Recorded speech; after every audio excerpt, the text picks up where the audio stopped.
technologie pro jadernou energetiku a nejenom pro jadernou energetiku, čili počínaje výzkumem, vývojem společným a končí investičními dodávkami, respektive inteligentní elektronikou a řízením a řídícími systémy.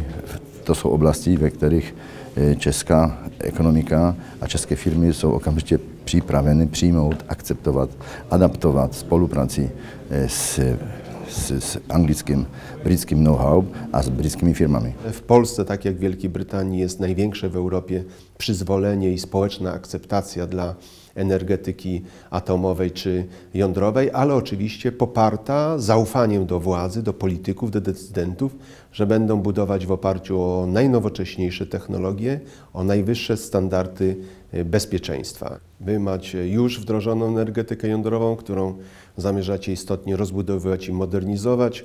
Macie też swoje doświadczenia w zakresie gazu łupkowego. Polska w tym obszarze jest podobna.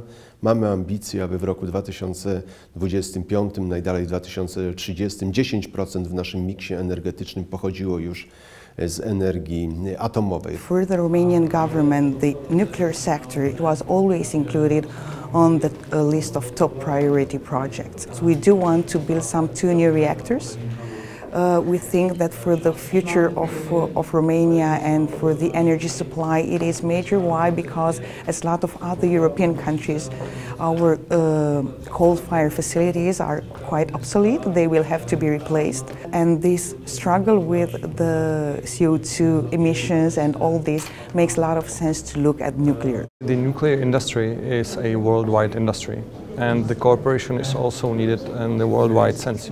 You see what kind of impact Fukushima had on other countries in terms of nuclear development, and with this it's absolutely necessary that countries that want to develop nuclear, they cooperate. In Europe it's a must, and I think it's needed even on a worldwide scale.